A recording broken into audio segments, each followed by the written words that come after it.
Hello जी, नमस्कार। एक ये सर्कुलर आया है, एक नोटिस आया है। ये नोटिस आज नहीं, मतलब 12 सितंबर को ही आ गया था, मतलब कल ही आ गया था ये। तो यार, इस नोटिस को देख करके मेरा तो दिमाग तभी के तभी चकर आ गया कि ये क्या कर रही है ये संस्था। नोटिस है नवोदय विद्यालय संगठन का। यहाँ पर एक शब्द ने, मतलब कहेंगे कि जो एस्पिरेंट्स है ना, या जो आज का युवा है, छेद करना, यानी कि दिल पे छेद। जो एक गाना है ना, दिल पे चलाई छुरियां, तो शायद यही है वो। क्या है जी?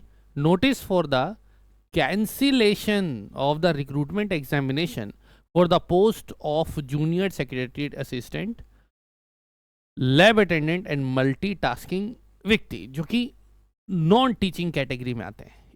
नॉन टीचिंग कैटेगरी में आते हैं, ये फोकस का विषय नहीं है। एक एजुकेशनल इंस्टीट्यूशन की एक वैकेंसी कैंसिल हो जाती है, ये मेन विषय है यहाँ पर। इसके अंदर अगर हम देखेंगे तो यहाँ पर लिखा हुआ है कि रिक्रूटमेंट इन सब का था।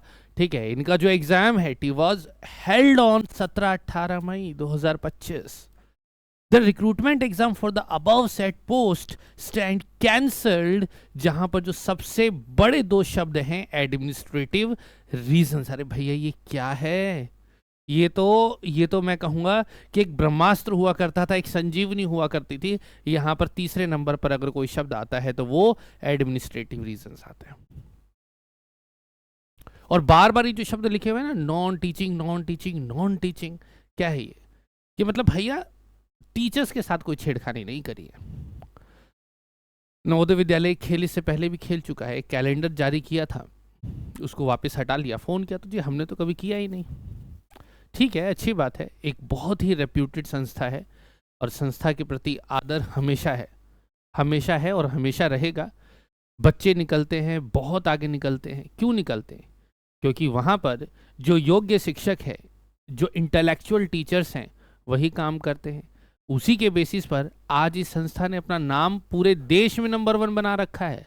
मैं आपको बता दूं, नवोदय विद्यालय पूरे देश की एजुकेशनल इंस्टीट्यूशन में नंबर 1 संस्था है। सबसे बढ़िया रिजल्ट इसका आता है, उसके बाद केंद्रीय विद्यालय का आता है।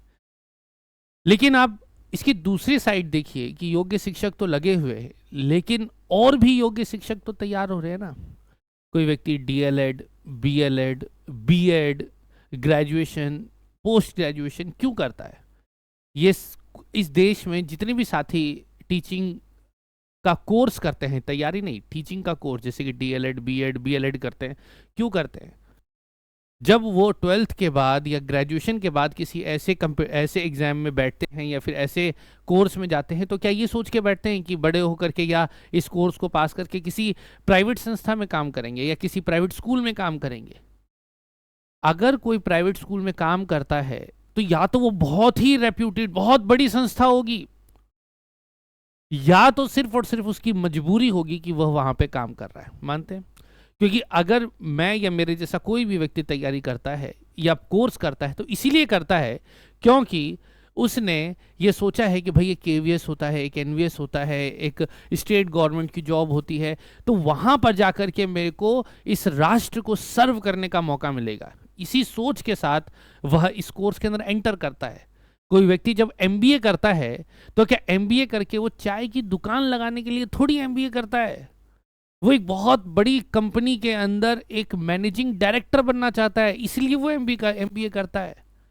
लेकिन बावजूद इसके वो कुछ नहीं कर पाता, कहीं पे 5-10 हज़ार की जॉब करता है, तो सिर्फ और सिर्फ वो उसकी मजबूरी है। तो ये अलग अलग सेक्टर्स हैं। लेकिन अगर टीचिंग की बात करूं, तो नवोदय विद्यालय हो गए, केंद्रीय विद्यालय हो गए, स्टेट गवर्नमेंट्स हो गई, तो यही आशा और उम्मीद की किरण है, या फिर यही वो सोर्सेस ऑफ मोटिवेशन है जो इस देश के पोटेंशियल टीचर को मोटिवेट करती है कि तुम 12वीं के बाद, ग्रेजुएशन के बाद अपनी इस लाइन को चुनो। और इस तरह के जब नोटिस आते हैं, तो सच में दिल पर छुरियां चलती हैं। दुख हो तो आप कहेंगे सर इसमें टीचिंग तो नहीं है। अरे भैया, अगर आपने किसी को बुरा कहा तो भला भी कह सकते हैं। एक एक बात कह दी तो दो बात भी कह सकते हैं। होने को कुछ भी हो सकता है। पूरा कैलेंडर कैंसिल होते हुए हमने देखा है। तो ऐसे में हो सकती है कि वास्तव में कोई एडमिनिस्ट्रेटिव रीजंस हो, सच में कोई बहुत बड़ी समस्या हो। तो मेरी तो बस यही रिक्वेस्ट है कि ऐसी उम्मीदें दिखाएं ही ना जिसको पूरी ना की जा सके। दूसरा, अगर एक बार उम्मीद दिखाई है, काम शुरू किया है, तो उसे पूरा जरूर करें। आप यकीन मानिए, एक कैंडिडेट आज की डेट में केवीएस की वैकेंसी नहीं निकली हुई, लेकिन इस उम्मीद में कि आज नहीं तो कल निकलेंगी, उसके लिए आज वो बैठ के तैयारी कर रहा है। मैं यहां से रोज बोलता हूं और बहुत सारे टीचर्स रोज बोलते हैं कि अपनी तैयारी में लगे रहो, अपनी तैयारी में लगे रहो। इंतजार का फल मीठा होगा, एक ना एक दिन मौका जरूर मिलेगा। क्यों? क्योंकि हमें आप सब संस्थाओं पर भरोसा है। तो ऐसी चीजें वास्तविकता में भरोसे को आपका भरोसा तो चलिए सेकेंडरी है, अपने ऊपर खुद पर जो किया हुआ भरोसा है ना, वो भी कहीं ना कहीं टूटता है, उसके ऊपर कहीं ना कहीं पिन पॉइंट होता है। तो कैंडिडेट से तो बस मेरी यही गुजारिश है। एक लोकोक्ति मुहावरा कह लीजिए, कहते हैं कि जब ओखली में सिर डाल लिया तो मुशल से क्या डरना। तो बस बात वही है कि जब आपने ये चुनौती ले ही ली है, आपने इस तरह की एक इन्वायरमेंट के अंदर जब एंटर कर ही लिया है, तो इन सब चीज़ों से जूझना भी अब सीखना पड़ेगा। ये हार मानने वाली चीज़ नहीं है, इस तरह की चीज़ें होंगी। देखो, हार मानने का मतलब यही है कि जस्ट सेट असाइड, रेस से आप बाहर हो जाइए। लेकिन कैंडिडेट्स को, एस्पिरेंट्स को बस यही मेरी तरफ से इस नोटिस के बाद या इस नोटिस के साथ यही मैं कहना चाहूँगा, गड़बड़ियाँ होंगी, इस चीज़ को मान के चलो कि इस तरह की खूब गड़बड़ियाँ होंगी, लेकिन बावजूद इसके अगर अपने मन को मजबूत बना के चलोगे तो ही सिलेक्शन होगा। लाखों बच्चे हैं, चंद का सिलेक्शन होगा, लेकिन जिनका सिलेक्शन नहीं होगा उनमें कहीं आप ना हो। अगर आप डिजर्विंग है तो इसके लिए आपको मेहनत करनी पड़ेगी, स्टैंड अलोन खड़ा होना पड़ेगा और लगातार काम करते रहना पड़ेगा। इन सब चुनौतियों के बावजूद आप सभी को बेस्ट विशेस, काम कीजिए। अलग अलग जगहों पे होपफुली अपकमिंग टाइम में वैकेंसीज आएंगी। DSSS में PRT की आ चुकी हैं, तैयारी कर रहे हैं। सारे बैचेस आपके मेंटल स्टैटिस्टिक्स एप्लीकेशन और वेबसाइट पर चल रहे हैं। आप देखिए, अपनी पढ़ाई कीजिए या फिर एक प्रीवियस पढ़ाई कीजिए, अपने बैकएंड को मजबूत कीजिए। बस इतना ही कहूँगा और संस्था से बस हाथ जोड़ के रिक्वेस्ट करूँगा।